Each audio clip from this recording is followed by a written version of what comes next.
Welcome to the Leo. ఎన్నికలు సరిగ్గా 10 రోజులు కూడా లేని నేపథ్యంలో సర్వేల ప్రకంపన అయితే ఏపీలో కొనసాగుతూనే ఉంది.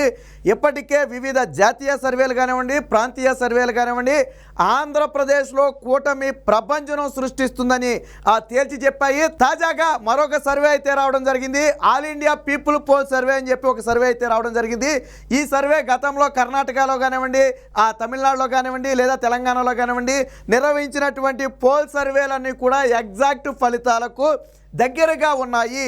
కాబట్టి ఇప్పుడు ఆంధ్రప్రదేశ్లో ఇది నిర్వహించిన పోల్ కూడా ఆ ఫలితాలకు దగ్గరగా ఉంటుంది. ఒక 5-6 సీట్లు అటు ఇటు ఉండొచ్చు, లేదా 10 సీట్లు వ్యత్యాసం ఉండొచ్చు. ఫలితాలకైతే దగ్గరగా ఉంటుందని చెప్పి అందరూ అంచనా వేస్తున్నారు. తాజాగా వచ్చినటువంటి ఈ సర్వే అనేది ఎప్పటి వరకు వచ్చిన అన్ని సర్వేలను తలదన్నే విధంగా ఉంది. ఒక రకంగా వాస్తవ ఆంధ్రప్రదేశ్ పరిస్థితికి అద్దం పట్టే విధంగా ఇప్పుడు వచ్చినటువంటి ఆల్ ఇండియా పీపుల్ సర్వే ఏదైతే ఉందో ఆ సర్వే ఉంది. ఆ కాన్స్టిట్యున్సీల వైజు ఏ పార్టీ గెలవబోతుంది, ఒకవేళ గెలవకపోతే ఏ పార్టీకి ప్రస్తుతానికి ఎడ్జ్ ఉందనే దాని మీద అయితే చాలా స్పష్టంగా సర్వే అయితే ఇవ్వడం జరిగింది. ఇది ఏప్రిల్ 30 నాటికి తీసుకున్నటువంటి సర్వే, అంటే 2 రోజుల క్రితం వచ్చినటువంటి ఒక తాజా సర్వే. సో ఈ సర్వేలో ఏ పార్టీకి పట్టం కట్టబోతుంది, ఎన్ని సీట్లు వచ్చాయి అనేది మనం ఇక్కడే ఒకసారి చూద్దాం. సో ఇక్కడ చూడొచ్చు all India people pole survey AP election survey 2024 అని చెప్పి యాజ్ ఆన్ 30/04/2024 అని చెప్పి ఏప్రిల్ 30 నాటికి అయితే తీసుకోవడం జరిగింది. సో ఇది చూడండి, దీని ప్రాతిపదిక చూడండి. కర్ణాటకలో ఇది ఇచ్చినటువంటి ఫలితాలు అని చెప్పి కర్ణాటకలో బీజేపీకి 63 నుంచి 70 వస్తాయని చెప్తే 66 వచ్చాయి, కాంగ్రెస్కి 132 నుంచి 139 వస్తాయని చెప్తే 135 వచ్చాయి, జేడీఎస్కి 18 నుంచి 21 అంటే 19 వచ్చాయి, అదర్స్కి 3 నుంచి 5 అంటే ఎగ్జాక్ట్ ఫలితాలు మధ్యలో ఉంది ఫిగర్ అనేది. సో ఇదే విధంగా మధ్యప్రదేశ్ కూడా దాదాపుగా యాజ్ ఇట్ ఈస్గా ఉంది, రాజస్థాన్ రిజల్ట్ కూడా యాజ్ ఇట్ ఈస్గా ఉంది. ఇకపోతే తెలంగాణలో బీజేపీకి ఏదైతే సీట్లు ఉన్నాయో 8 నుంచి 12 వస్తాయని చెప్తే 8 వచ్చాయి, కాంగ్రెస్కి 62 నుంచి 67 వస్తాయని చెప్తే 65 వచ్చాయి, బీఆర్ఎస్కి 40 నుంచి 44 వస్తాయని చెప్తే 39 వచ్చాయి, ఒక్క సీటు వ్యత్యాసం ఉంది, అదర్స్కి ఒక 8 వచ్చే అవకాశం ఉందని చెప్తే 7 వచ్చాయి. అంటే దాదాపుగా 98.5% వరకు కూడా ఈ రిజల్ట్ అయితే మ్యాచ్ అయ్యాయని చెప్పొచ్చు. సో అలాంటి ఒక సర్వే ఇప్పుడు ఆంధ్రప్రదేశ్లో అయితే సర్వే చేసింది. ముందుగా ఎక్కడ ఎవరు గెలుస్తారనేది చూద్దాం, ఆ తర్వాత పూర్తి ఫలితాలను అయితే చివరిలో ఎవరికి ఎన్ని సీట్లు అనేది చివరిలో అయితే చూద్దాం మనం. సో ఇక్కడ చూడొచ్చు, ఇక ఎమ్మెల్యే కాన్స్టిట్యున్సీ ఇది ఎన్డీఏ అంటే కూటమి, ఎన్డీఏ ఎడ్జు, వైఎస్ఆర్సీపీకి ఎడ్జు. అయితే కొన్ని చోట్ల ఏంటంటే పూర్తిగా ఎప్పటికిప్పుడు గెలిచే అవకాశం లేదు, కానీ కొంచెం ఎడ్జులో ఉన్నటువంటి ప్రాంతాలు ఉన్నాయి. సో అవే కొంచెం ఎక్కువగా ఉన్నాయి, వాటిని కూడా మనం ఒకసారి చూసే ప్రయత్నం చేద్దాం. ఇక ఇచ్చాపురం నుంచి స్టార్ట్ చేద్దాం. ఎన్డీఏ గెలుచుకుంటుంది. పలాస మాత్రం ఎన్డీఏకి ఎడ్జు ఉంది. టెక్కలి ఎన్డీఏ కూటమి గెలుచుకుంటుంది. పాతపట్నం వచ్చేటప్పటికి వైఎస్ఆర్సీపీ గెలుచుకుంటుంది. శ్రీకాకుళం వచ్చేటప్పటికి కొద్దిగా కూటమికి ఎడ్జ్ ఉంది. ఆముదాల వలస వచ్చేటప్పటికి కూటమి గెలుచుకుంటుంది. ఇక హెచ్ఆర్లకు వచ్చేటప్పటికి వైఎస్ఆర్సీపీఏ గెలుచుకుంటుంది. నరసరావుపేట మాత్రం కూటమికి ఎడ్జ్ ఉంది. రాజాం కూటమి, బొబ్బిలి కూటమి, చీపురుపల్లి వైఎస్ఆర్సీపీ గెలుచుకునే అవకాశం ఉంది. గజపతి నగరం కూటమి గెలుచుకుంటుంది. నెల్లిమర్ల మళ్ళీ వైఎస్ఆర్సీపీ గెలుచుకుంటుంది. విజయనగరం మాత్రం కూటమికి ఎడ్జ్ ఉంది. ఇకపోతే శృంగవరపు కోట కూటమి గెలుచుకుంటుంది. పాలకొండ వైఎస్ఆర్సీపీకి గెలుచుకునే అవకాశం ఉంది.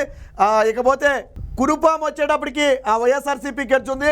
పార్వతీపురం వైఎస్ఆర్సీపీకి ఎడ్జ్ ఉంది.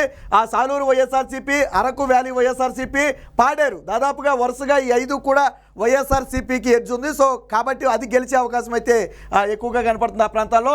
ఇక రంపచోడవరం వచ్చేటప్పటికి మళ్ళీ కూటమికే ఎడ్జ్ ఉంది.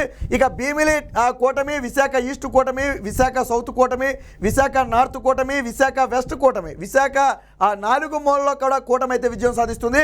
ఇక గాజువాక కూటమి, చోడవరం కూడా కూటమి, మడుగుల వచ్చేటప్పటికి మళ్ళీ వైఎస్ఆర్సీపీ గెలుచుకుంటుంది. అనకాపల్లి కూటమి, పెందుర్తి కూటమి, యలమంచిలి కూటమికి ఎడ్జ్ ఉంది. పాయకరావుపేట కూడా కూటమికి ఎడ్జ్ ఉంది. అంటే పూర్తిగా గెలుపుని ఇప్పుడే చెప్పలేని ప్రాంతాలు అవి. ఇక నర్సీపట్నం కూటమి, తుని కూటమి, ప్రత్తిపాడు కూటమి, పిఠాపురం కూటమి, పిఠాపురం అంటే పవన్ కళ్యాణ్ పోటీ చేసేది. సో కాకినాడ రూరల్ కూటమి, పెద్దాపురం కూటమి, కాకినాడ సిటీ కూడా కూటమి. ఇకపోతే జగ్గంపేట మాత్రం కూటమికి ఎడ్జ్ ఉంది. రామచంద్రాపురం కూడా కూటమికి ఎడ్జ్ ఉంది. ముమ్మిడివరం మళ్ళీ కూటమి గెలుచుకుంటుంది. అమలాపురం మాత్రం మళ్ళీ కూటమికి ఎడ్జ్ ఉంది. ఎడ్జ్ అనేది ఏంటంటే ఇప్పటికిప్పుడు చెప్పలేంది, చివరిలో ఎటైనా మారవచ్చు ఆ ఫలితాలు. సో అది మనకి చెప్పలేంది. ఇకపోతే రాజోలు కూటమి, పి గన్నవరం కూటమి, కొత్తపేట కూటమి, మండపేట కూటమి, కూటమి, అనపర్తి కూటమి, రాజానగరం కూటమి, రాజమండ్రి సిటీ కూటమి, రాజమండ్రి రూరల్ కూటమి, కొవ్వూరు కూటమి. కొవ్వూరు అంటే ప్రస్తుత హోమ్ మినిస్టర్ పోటీ చేస్తుంది, తానేటి వనిత పోటీ చేస్తున్నటువంటి తానేటి వనిత ప్రస్తుతానికి కొవ్వూరు నుంచి గోపాలపురం మారినట్టుగా ఉంది. అది కూడా చూద్దాం, కిందే ఉంటుంది. కొవ్వూరు కూటమి, నిడదవోలు కూటమికి ఎర్జుంది. ఇకపోతే గోపాలపురం కూటమి, ఇది తానేటి వనిత పోటీ చేస్తున్నటువంటి ప్రాంతం, ఇది కూడా ఓడిపోతారని చెప్తున్నారు. ఆచంట కూటమి, పాలకొల్లు కూటమి. సో ఇదంతా కూడా వారు వన్ సైడ్ లాగా ఉంది ఇక్కడ. ఇకపోతే నరసాపురం కూటమి, భీమవరం కూటమి, ఉండి కూటమి, తణుకు కూటమి, తాడేపల్లిగూడెం కూటమి, ఉంగుటూరు కూటమి, దెందులూరు కూటమి, ఏలూరు కూటమి. సో ఇవన్నీ కూడా ఉమ్మడి వెస్ట్ గోదావరి జిల్లాలోని ప్రాంతాలు. సో దాదాపుగా క్లీన్ స్విప్ అని చెప్పుకోవచ్చు మనం ఇక్కడ. ఒక పోలవరం మాత్రం కూటమికి ఎడ్జుంది. సో ఇతర సర్వేలన్నీ కూడా అదేవిధంగా చెప్తున్నాయి. ప్రస్తుతానికైతే పోలవరం చెప్పలేం. ఇక చింతలపూడి కూటమి, నూజివీడు కూటమి, కైకలూరు కూటమి, గన్నవరం కూటమి. గన్నవరం అంటే మన వంశీ, వల్లభనేని వంశీ కూడా దారుణంగా ఓడిపోబోతున్నాడు. గుడివాడ కూడా కూటమే. గుడివాడ అంటే కొడాలి నాని ఓడిపోబోతున్నాడు. పెడాన కూటమి, మచిలీపట్నం కూటమి, అవనిగడ్డ కూటమి, పామర్రు కూటమి, అలాగే పెనమలూరు కూటమి. ఇకపోతే తిరువూరు మాత్రం కూటమికి అయితే ఎడ్జున్నట్టు కనపడుతుంది. విజయవాడ వెస్ట్ కూటమి, విజయవాడ సెంట్రల్ కూటమి, విజయవాడ ఈస్ట్ కూటమి, మైలవరం కూటమి, నందిగామ కూటమి, జగ్గయ్యపేట కూటమి, తాడికొండ కూటమి, మంగళగిరి నారా లోకేష్ పోటీ చేస్తున్నటువంటి ప్రాంతం కూటమి, పొన్నూరు కూటమి, తెనాలి కూటమి, ప్రత్తిపాడు కూటమి, గుంటూరు వెస్ట్ కూటమి, గుంటూరు ఈస్ట్ కూటమి. గుంటూరు వెస్ట్ అంటే విడుదల రజని పోటీ చేస్తున్నట్టుంది. ఇప్పుడు గుంటూరు వెస్ట్ కూడా ఓడిపోబోతుంది. గుంటూరు ఈస్ట్ కూటమి, పెదకూరపాడు కూటమి, చిలకలూరుపేట విడుదల రజని మాజీ కాన్స్టిట్యున్సీ, చిలుకలూరుపేట కూడా కూటమే, నరసరావుపేట కూటమి, సత్తెనపల్లి అంబటి రాంబాబు ఇక్కడ కూడా ఓడిపోబోతున్నాడు కూటమే. వినుకొండ కూటమి, గురజాల కూటమి, మాచర్ల మాత్రం మళ్ళీ కూటమికి ఎడ్జుంది. క్లియర్ కట్గా కూటమికి అయితే విన్ ఇవ్వలేదు. దాదాపుగా మనం ఇక్కడ చూసుకుంటే ఉమ్మడి వెస్ట్ గోదావరి నుంచి ఇటు కృష్ణా వరకు కూడా దాదాపుగా టీడీపీ, జనసేన, బీజేపీ కూటమి క్లీన్ స్విప్. అసలు ఇక్కడ చూడండి ఏమీ లేదు. దాదాపుగా ఒక రకంగా ఏంటంటే క్లీన్ స్విప్ అని చెప్పుకోవచ్చు మనం, పూర్తిగా చేస్తున్న పరిస్థితి. ఇక వేమూరు కూటమి, రేపల్లె కూటమి, పరచూరు కూటమి, అద్దంకి కూటమి, మళ్ళీ చీరాల వైఎస్ఆర్సీపీ గెలుచుకుంటుంది. బాపట్ల కూటమికే ఎడ్జు, ఎర్రగొండపాలెం కూటమికే ఎడ్జు, దర్శి కూడా కూటమికే ఎడ్జు. ఇకపోతే సంతనూతలపాడు మళ్ళీ కూటమి, ఒంగోలు కూటమి, కొండేపి కూటమి, అలాగే మార్కాపురం మాత్రం వైఎస్ఆర్సీపీకి ఎడ్జు ఉన్నట్టుగా కనపడుతుంది. ఇక్కడ చివరిది వైఎస్ఆర్సీపీకి ఎడ్జు. ఇక గిద్దలూరు వచ్చేటప్పటికి మళ్ళీ కూటమికే ఎడ్జు ఉంది, పూర్తిగా విజయం చెప్పలేదు. కనిగిరి మాత్రం మళ్ళీ కూటమి. నెక్స్ట్ కావలి మళ్ళీ కూటమికే ఎడ్జు ఉంది. ఆత్మకూరు కూటమి, కొవ్వూరు కూటమి, నెల్లూరు సిటీ కూటమి, నెల్లూరు రూరల్ కూటమి, సర్వేపల్లి కూటమి, ఉదయగిరి మాత్రం మళ్ళీ కూటమికే ఎడ్జుంది. కందుకూరు క్లియర్ కట్గా కూటమి విజయం. మళ్ళీ బద్వేలు మాత్రం కూటమికే ఎడ్జుంది. ఇక కడపకు వచ్చేటప్పటికి వైఎస్ఆర్సీపీకి ఎడ్జు కనపడుతుంది. పులివెందల అంటే జగన్మోహన్ రెడ్డి గెలవబోతున్నాడు. ఇక్కడ క్లియర్ కట్గా జగన్మోహన్ రెడ్డికి ఇచ్చారు. కమలాపురం కూటమి గెలవబోతుంది. ఇవన్నీ కూడా జగన్మోహన్ రెడ్డి సొంత ఇలాకాకు వచ్చాం మనం. సో సొంత ఇలాకాలో జగన్మోహన్ రెడ్డికి డ్యామేజ్ అయితే కనపడుతుంది. కమలాపురం కూటమి గెలుచుకుంటుంది. జమ్మలమడుగు కూటమికి ఎడ్జుంది, గెలిచే అవకాశం ఉందంటే. ప్రొద్దుటూరు కూటమి, మైదుకూరు కూటమి, మళ్ళీ రాజంపేట కూటమికి ఎడ్జుంది. రైల్వే కోడూరు కూటమికి ఎడ్జుంది. రాయచోటి కూడా కూటమికి ఎడ్జుంది. అంటే జగన్మోహన్ రెడ్డి సొంత ఇలాకాలో పెను ప్రకంపన సృష్టిస్తున్నట్టుగా అయితే ఈ సర్వే చెప్తుంది. ఇక తంబళపల్లె మాత్రం వైఎస్ఆర్సీపీ గెలుచుకుంటుంది. ఇక పీలేరు వైఎస్ఆర్సీపీ గెలుచుంది. మదనపల్లె అయితే మదనపల్లె కూడా వైఎస్ఆర్సీపీ గెలుచుంది. మళ్ళీ ఆళ్లగడ్డ టీడీపీ కూటమి గెలుచుకుంటుంది. నంద్యాల మళ్ళీ వైఎస్ఆర్సీపీకి గెలుచుంది. బనగానపల్లె కూటమి, డోను కూటమి, శ్రీశైలం కూటమి, నంది కొట్కూరు మళ్ళీ కూటమికే ఎడ్జుంది. కర్నూలు కూటమి, పాణ్యం కూటమికే ఎడ్జుంది. పత్తికొండ కూటమికే ఎడ్జుంది. కోడుమూరు మాత్రం వైఎస్ఆర్సీపీ గెలుచుకుంటుంది. ఎమ్మగనూరు కూటమి గెలుచుకుంటుంది. మళ్ళీ మంత్రాలయం వైఎస్ఆర్సీపీ గెలుచుకుంటుంది. ఆదోని మాత్రం కూటమికే ఎడ్జుంది. ఆలూరు కూటమికే ఎడ్జుంది. ఇకపోతే రాయదుర్గం వచ్చేటప్పటికి కూటమి, ఉరవకొండ అంటే ఆల్రెడీ పయ్యావుల కేశవ్ ఆల్రెడీ అది టీడీపీదే, అక్కడ కూటమి గెలుస్తుంది. మళ్ళీ గుంతకల్లు వైఎస్ఆర్సీపీ గెలుచుకుంటుంది. తాడిపత్రి మళ్ళీ కూటమి గెలుచుకుంటుంది. సింగనమల మాత్రం కూటమికి ఎడ్జుంది. బండారు శ్రావణి టీడీపీ నుంచి పోటీ చేస్తుంది. సో కొంచెం ఎడ్జ్ అయితే కనపడుతుంది. అనంతపూర్ అర్బన్ కూటమి, కళ్యాణదుర్గం కూటమి, రాప్తాడు కూటమి, మడకశిర వైఎస్ఆర్సీపీ గెలుచుకుంటుంది ఇక్కడ.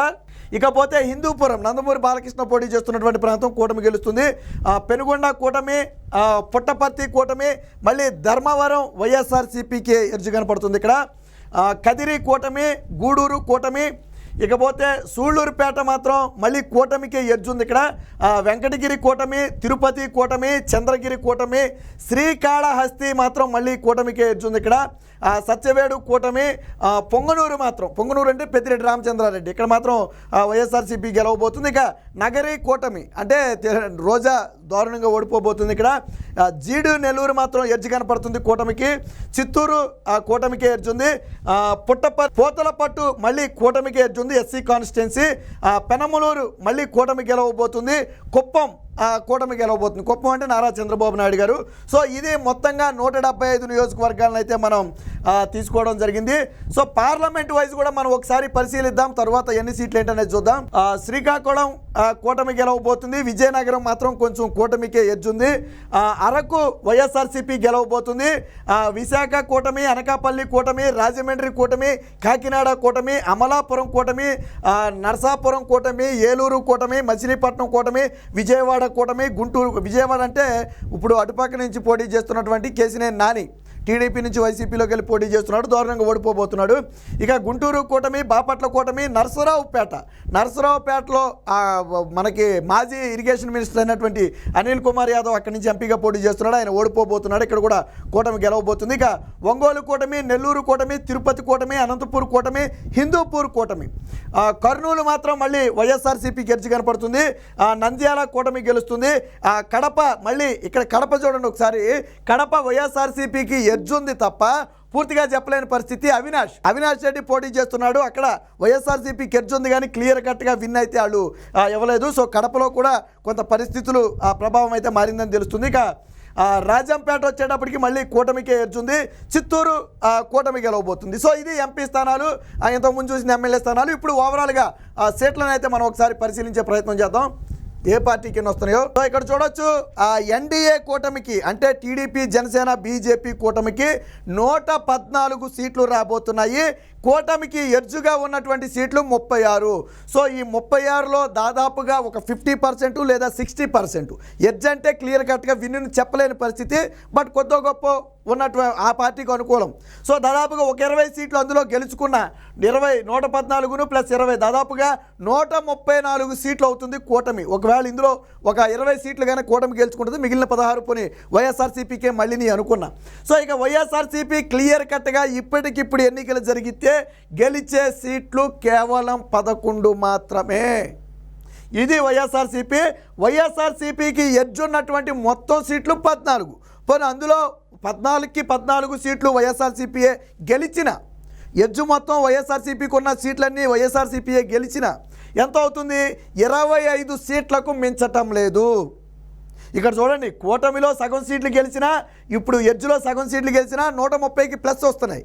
కానీ ఇక్కడ వైఎస్ఆర్సీపీకి ఎడ్జ్ ఉన్న మొత్తం సీట్లు గెలిచినా కేవలం వచ్చేది 11 ప్లస్ ఆ యొక్క 14, 25 సీట్లు మాత్రమే వస్తున్నాయి. ఇక ఎంపీలను కనుక మనం చూసుకుంటే 19 సీట్లు అయితే కూటమి గెలుచుకుంటుంది, 2 సీట్లు మాత్రం కూటమికి ఎడ్జ్ ఉంది. సో ఈ ఎడ్జ్ ఉన్నాయి, ఖచ్చితంగా కూటమి గెలుచుకుంటుంది. 21 సీట్లు అయితే అక్కడ అవుతున్నాయి.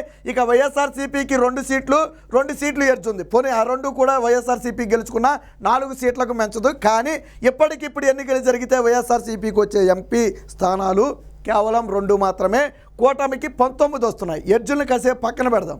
ఇప్పటికిప్పుడు ఎన్నికలు జరిగితే క్లియర్ కట్గా చెప్పగలిగినటువంటి ఫలితాలు అయితే అవి. ఇక ఓట్ షేర్ని కూడా మనం ఒకసారి ఇక్కడ పరిశీలించొద్దు. మొత్తం కూటమి దాదాపుగా 52.10 అంటే హాఫ్ కంటే ఎక్కువే ఓట్ షేర్ని అయితే కైవసం చేసుకుంటున్నాయి.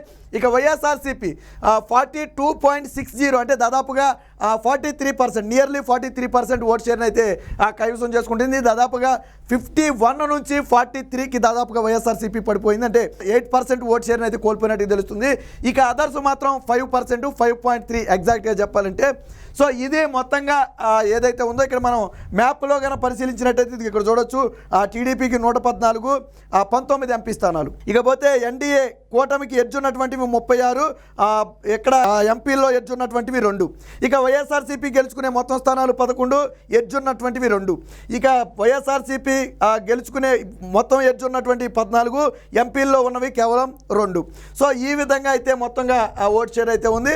ఆల్రెడీ నేను ఇందాకే చెప్పాను, ఈ సర్వే ఏదైతే మనం ఇప్పుడు చూసినటువంటి all India people pole survey ఉందో, ఇది గతంలో నిర్వహించినటువంటి 4 రాష్ట్రాల్లో నిర్వహించినటువంటి సర్వే ఫలితాలు చాలా దగ్గరగా ఉన్న నేపథ్యంలో ఇప్పుడు ఆంధ్రప్రదేశ్లో కూటమి కూడా ప్రభంజనం సృష్టించబోతుంది. పోనీ ఇప్పటికిప్పుడు ఎన్నికలు జరిగితే 114 సీట్లు అన్నారు, కొద్దిగా అటు ఇటు అయినా కానీ ఇప్పటికిప్పుడు ఎన్నికలు జరిగితే కనీసం 100 సీట్లకైతే కూటమి తగ్గే పరిస్థితి లేదు.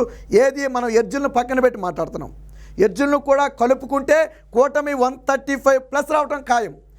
జగన్మోహన్ రెడ్డి తలకిందులుగా తపస్సు చేసి ఎడ్జులు మొత్తం కూడా గెలిచిన 25 సీట్లకు మించే పరిస్థితి లేదు. ఎంపీల్లో 4 స్థానాలను మించే పరిస్థితి అంతకంటే లేదు. ఇది రాష్ట్రంలో ఇప్పుడు పెను ప్రకంపనలు సృష్టిస్తుంది. అత్యంత విశ్వసనీయత కలిగినటువంటి ఈ సర్వే ఏదైతే చెప్పిందో రేపు ఆంధ్రప్రదేశ్లో ఏం జరగబోతుందనే దానికి ఈరోజు ఈ సర్వే అద్దం పట్టింది. వాస్తవ స్థితిగతులకు దగ్గరగా ఈ సర్వే అయితే ఉంది. ఈ సర్వే కూడా మెజారిటీ ఎక్కువ శాంపిల్స్ను తీసుకుని చేసినటువంటి సర్వే. సాధారణంగా సర్వేలో కొంచెం ప్రాముఖ్యత ఉండాలి, ఆ సర్వే క్రెడిబిలిటీ ఉండాలంటే శాంపుల్స్ సంఖ్య ఎక్కువ ఉండాలి. ఆల్రెడీ మనం రైజు సర్వే కూడా చూసాం, నియర్లీ 4 lakhs శాంపిల్ తీసుకున్నారు. దీంట్లో కూడా దాదాపుగా 2 lakhs పైన శాంపిల్స్ అయితే తీసుకున్నట్టుగా తెలుస్తుంది. ఏది ఏమైనప్పటికీ ఇది ఒక పెద్ద సర్వేగా మారబోతుంది.